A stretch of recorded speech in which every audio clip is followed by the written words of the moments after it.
بسم اللہ الرحمن الرحیم اللہم صلی علی محمد وعلی آل محمد کما صلیت علی ابراہیم وعلی آل ابراہیم انک حمید مجید اللہم بارک علی محمد وعلی آل محمد کما بارکت علی ابراہیم وعلی آل ابراہیم انک حمید مجید۔ السلام علیکم۔ حراست اور گرفتاری، ان دونوں میں کیا ڈفرنس ہے؟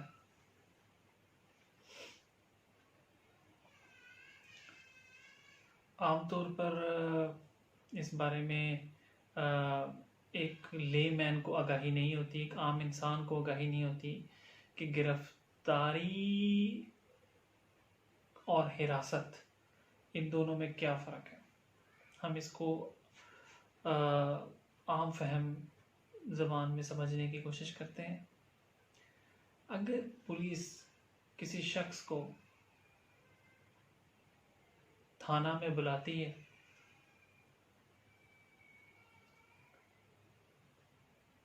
یا خود اس شخص کو یا کسی مشکوک شخص کو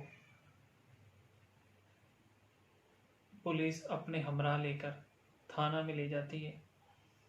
اور تھانہ میں لے جانے کے بعد اس شخص سے جس پر پولیس آفیسر کو کوئی شبہ ہو، کوئی شک ہو کہ یہ شخص کسی وقوعہ میں ملوث تو نہیں ہے، یہ شخص کسی مقدمہ میں تو نامزد نہیں ہے، اس شخص کا کسی کالعدم تنظیم وغیرہ سے تو کوئی تعلق نہیں ہے، اور اس حوالہ سے کوئی بھی پوچھ گچھ کرنی ہو پولیس نے، تو پولیس اس مشکوک انسان کو جس پر پولیس کو وقتی طور پر شبہ ہوتا ہے تو اسے پوچھ گچھ کرتی ہے، اس کی ریزیڈنس کے بارے میں، اس کے آئی ڈی کارڈ کے بارے میں، اس کے سلسلہ روزگار کے بارے میں، اور اگر پولیس آفیسر کو تمام شکوک جو ہیں وہ کلیئر ہو جاتے ہیں، اور وہ جو مشکوک انسان جو اس وقت سے کچھ دیر قبل پولیس آفیسر کو مشکوک لگ رہا ہوتا ہے وہ ایک شریف انسان یا ایک انوسینٹ پرسن ثابت ہوتا ہے، پوچھ گچھ کے بعد تو جو پولیس آفیسر ہے اس کو واپس جانے کی اجازت دے دیتا ہے۔ یہ جو حراست ہے یہ مختصر وقت کے لیے ہوتی ہے ایسی صورتحال میں، جبکہ گرفتاری جو ہے وہ اس سے مختلف ہے۔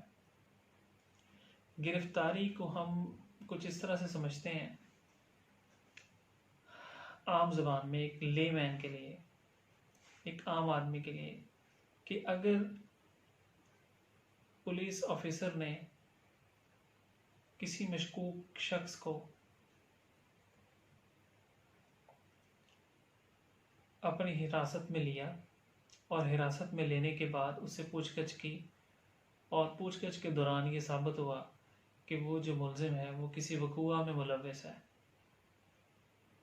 یہ کسی مقدمہ میں ملوث ہے، یا کسی کالعدم تنظیم وغیرہ کے ساتھ انوالوڈ ہے، یا کسی دیگر غیر قانونی سرگرمی میں انوالوڈ ہے، تو ایسی صورتحال میں پولیس جو ہے وہ ضابطہ فوجداری کے تحت اس شخص کو گرفتار کر لیتی ہے،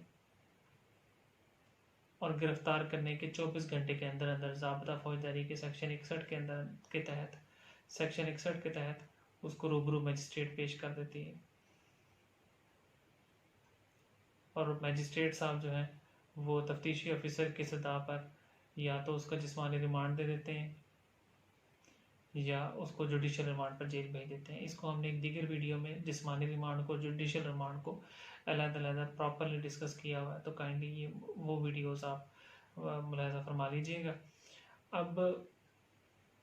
ایک اور بات قابل غور ہے، ایک امر قابل غور ہے، بعض اوقات پولیس جو ہے وہ کسی شخص کو حراست میں لے لیتی ہے اپنے، لیکن گرفتاری کا اندراج نہیں کرتی، تو ایسی صورتحال میں جو ہے اس ملزم کی ضمانت کروانے کی قطعاً کوئی ضرورت نہیں ہوتی، بلکہ فوری طور پر اس کو پولیس کے چنگل سے چھڑانے کے لیے، کیونکہ پولیس نے اس کو غیر قانونی طور پر اپنے پاس رکھا ہوا ہوتا ہے، جبکہ وہ کسی بھی مقدمہ میں ملوث نہیں ہوتا، اس کے خلاف کوئی بھی مقدمہ درج نہیں ہوتا کسی بھی پولیس اسٹیشن میں. تو ایسی صورتحال میں سیشنز کورٹ میں یا ہائی کورٹ میں جو پیٹیشن جو ہے وہ زیر دفعہ 491 ضابطہ فوجداری دائر کر کے اس ملزم کو بذریعہ بیلف جو ہے وہ برآمد کروایا جا سکتا ہے. اپنا بہت سا خیال رکھیے گا، دوسروں کے لیے آسانیاں پیدا کیجیے گا. اللہ حافظ.